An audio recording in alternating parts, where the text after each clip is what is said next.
Subscribe करें हमारे YouTube channel साधना gold को और पाएं वीडियोस सबसे पहले। बेल आइकन दबाना ना भूलें। उमक्षस्रगपरशुं गदेषु कुलशं पदमं धनुष्कुण्डिकां दण्डं शक्तिमशिं च चर्मजलजं घण्टां सुराभाजनं शूलं पाशसुदर्शने च दधतीं हस्तैः प्रसन्नाननां सेवे सैरिव मर्दनीमिमां लक्ष्मीं सरोजस्थितां महालक्ष्मी नमः। नमस्कार, स्वागत है आप सबका। मैं हूं आचार्य डॉक्टर विक्रमादित्य, आपके साथ आपके अपने चैनल पर। नवरात्र में भगवती की आराधना कर हम अपने जीवन में कल्याण का मार्ग कैसे प्रशस्त कर सकते हैं, यही इस कार्यक्रम का हमारा थीम है, उद्देश्य है। माँ भगवती का स्वरूप बड़ा विचित्र है, देवता भी नहीं समझ पाते कि क्या स्वरूप है भगवती का।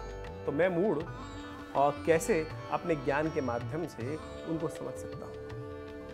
नवरात्र में भगवती की आराधना करने का सबसे सुंदर प्रार्थना के रूप में जो मंत्र है वो है दुर्गा सप्तशती। दुर्गा सप्तशती में 13 अध्याय हैं और 13 अध्यायों के अंदर भगवती के विभिन्न स्वरूपों का सुंदर वर्णन, उनकी कथा का दिव्य वर्णन उपस्थित है। द्वितीय अध्याय जो है वो साक्षात भगवती की किस प्रकार से उत्पत्ति हुई।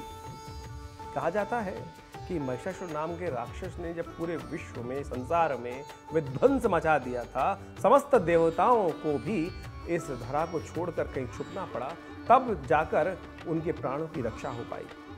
ऐसे में वो आकाश मार्ग में स्थित होकर चिंतन कर रहे थे कि इस विपदा का कैसे कोई रास्ता निकले। तो कहा जाता है कि उन सब के चिंतन करते हुए एक प्रकाश पुंज उन सबके शरीर से निकला और आकाश में एक स्त्री रूप में परिवर्तित होता चला गया। जब सब लोग चिंतन कर रहे थे, तो विचार कर रहे थे, तो क्या था, ऊर्जा का संचार हो रहा था। उस ऊर्जा ने एक समय सम्मिलित जब ऊर्जा हुई तो उन्होंने उस ऊर्जा ने एक प्रकाश पुंज के रूप में स्थान लिया और एक स्त्री के रूप में ध्यान दिया। अवतरण हुआ स्त्री के रूप में, तो समस्त देवता बोले काशी त्वम महादेवी थी।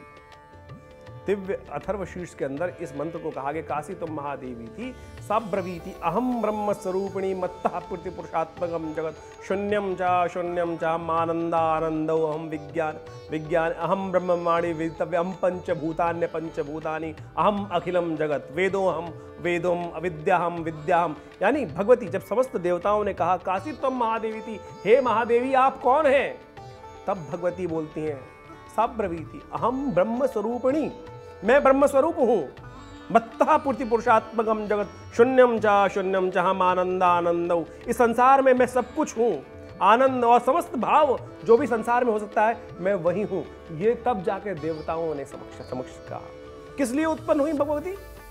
आपकी मनोकामना सिद्धि के लिए। यानी देवता जब परेशान थे, चिंतन कर रहे थे, तो कहा जाता है कि वो भगवती के स्वरूप में प्रकाश पुंज उपस्थित हुआ और उस भगवती के स्वरूप में कहा जाता है समस्त देवताओं ने जब उन्होंने कहा कि नमो देव्यै महादेव्यै शिवायै स्तम नमः नमः प्रकृति भद्राय नेता प्रणता स्मदाम, और नमस्कार किया और अपने आयुध भगवान विष्णु ने चक्र दिया, ब्रह्मा जी ने वहां पर अपना समस्त शक्ति दी, शिव ने त्रिशूल दिया, हिमालय ने वहां मां भगवती को अपना सिंह दे दिया, समस्त देवताओं ने, इंद्र ने वज्र दिया अपनी शक्ति के अनुसार से। उन सब की सम्मिलित शक्ति जब एकत्र हुई और उन्होंने उस शक्ति ने जाकर उस महिषासुर नाम के राक्षस का संहार किया।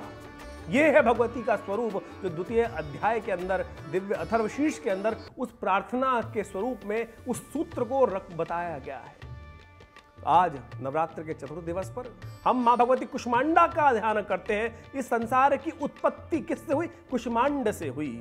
उस कुष्मांड स्वरूप में भगवती का ध्यान करने की बात की गई है। अंड पिंड सिद्धांत के अनुसार से भी कहा गया यावत पिंड तथा ब्रह्मांडे, किस प्रकार का जो पिंड है वो वास्तविक तौर पर जो मनुष्य है वो एक पिंड स्वरूप है और ब्रह्मांड का एक ग्लोब मात्र है, एक अंड स्वरूप में विद्यमान है। उसी सूत्र से कहा जाता है भगवती के ही गर्भ से इस संसार की उत्पत्ति हुई है, इसलिए उनको कुष्मांड स्वरूप में ध्यान करने की बात की गई है। तो हमें बस इस सूत्र से समझना चाहिए जो मैंने आपको दिव्य अथर्वशीर्ष का जो मंत्र सुनाया, जिसमें भगवती की प्रादुर्भाव का रहस्य बताया गया है कि जब हम संसार में लगातार अपनी परेशानी का और भगवती का ध्यान रास्ता निकालने का चिंतन करते हैं तो हमारी वो विचार शक्ति है वही कार्य करके लाती है। जितनी पॉजिटिव थिंकिंग आपके अंदर होगी, हम तो परेशानी का नहीं सोचते, हम परेशानी निवारण नहीं सोचते, हम 24 घंटे परेशानी परेशानी परेशानी परेशानी परेशानी कहीं सोचते तो परेशानी हमारे समक्ष उपस्थित हो जाती है।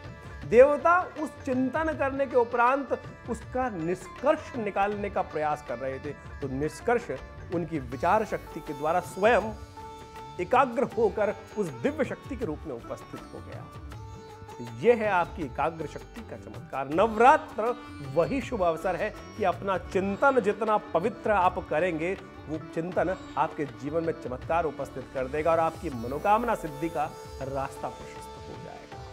तो माँ भगवती की आराधना करने का बड़ा सुंदर अवसर है, नवरात्र है, और ऐसे में चिंतन कर माँ भगवती का मंत्र जप करते हुए जीवन में कल्याण का मार्ग प्रशस्त करें और कुष्मांड स्वरूप में माँ भगवती का ध्यान करते हुए आज के दिन उनका जप कर जीवन में कल्याण का मार्ग प्रशस्त करें। ये सुंदर स्वरूप माँ भगवती का आपके समक्ष विद्यमान है, बड़ा चमत्कारी स्वरूप है और इनके समक्ष उपस्थित होकर दिल्ली में माँ विवेकानंद योगाश्रम खुरेजी में स्थित है और इनके आगे जब से यहाँ प्रतिष्ठित हुई उसी समय से यहाँ पर नित्य 8 घंटे यज्ञ किया जाता है। सोचें, भारतीय संस्कृति यज्ञ प्रधान संस्कृति है और आज हमारे वैदिक मंदिरों में, सनातन मंदिरों में यज्ञ शून्य हो गया। संसार में कहा गया यज्ञो वही श्रेष्ठतम कर्म, और माँ भगवती का प्रादुर्भाव जब इस संसार में हमारे इस आश्रम में जब से हुआ 1947 के आसपास से, तब से यहाँ अहर्निश 8 घंटे नित्य यज्ञ होता है। और उसी का चमत्कार है कि जीवन में बहुत से लोगों की,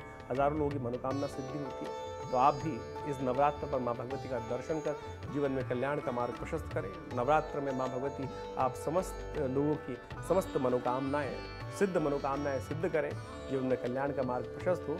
आपके मन में कोई प्रश्न चल रहे हैं तो हमारे जो नंबर्स आपके सामने नहीं चल रहे हैं उन पर आप जाकर कमेंट कर सकते हैं। अपने प्रश्नों का खासतौर पर निवारण जानने के लिए हमारे समक्ष उन प्रश्नों को रख सकते हैं। आपके समस्त प्रश्न, साधना में कहाँ दिक्कत आ रही है, साधना में सिद्धि क्यों नहीं हो रही है, उन सब चिंतन करने के लिए हमने ये कार्यक्रम आपके समक्ष उपस्थित किया है। अपने प्रश्नों को हमारे साथ आप शेयर कर सकते हैं जिससे आपके प्रश्नों का निवारण हो, जीवन में कल्याण का मार्ग प्रशस्त हो। नमस्कार।